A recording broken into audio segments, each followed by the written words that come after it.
Good morning সকলোকে। মই এতিয়া কিবা এটা দেখুৱাই দিওঁ মানে। মই এতিয়া স্কুলত ছোৱালীক থৈ আহিলোঁ। ৰাতিপুৱা মোৰ সেইটোৱে ডিউটি, সোনকালে উঠি স্কুলত থ'ব যোৱা। মানে আমাৰ ঘৰটো দেখুৱাই দিছোঁ বাৰু।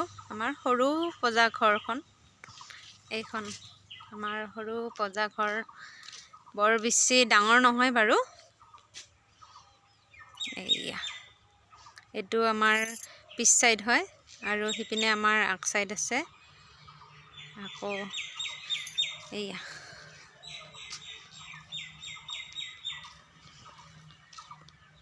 মই আগ চাইডটো দেখুৱাই দি আছোঁ। এইয়া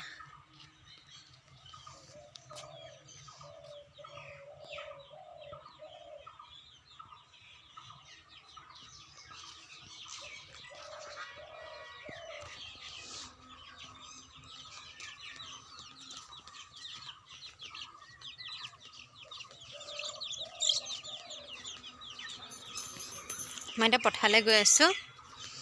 পথাৰত গাইজনী খীৰাব হ'ল। ৰাতিপুৱা 9টা বাজিলে এতিয়া।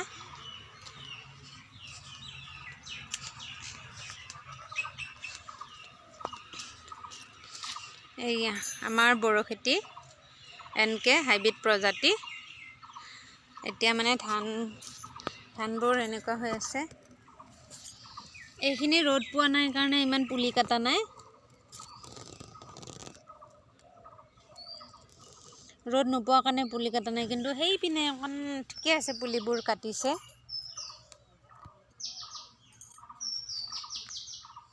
এতিয়া ভিডিঅ'টো ইয়াতে সমাপ্ত মাৰোঁ, কিয়নো মোৰ ধেৰ কাম আছে। এতিয়া অকল ভিডিঅ' কৰি থাকিলে নহ'ব, সকলো কাম মেইনটেইন কৰিব লাগিব। যিহেতু ঘৰখনত মই অকলে মহিলা মানুহ, যদি ঘৰৰ কামখিনি সময়মতে নকৰোঁ আকৌ ছোৱালী আহি পাব হ'ব। Bye bye.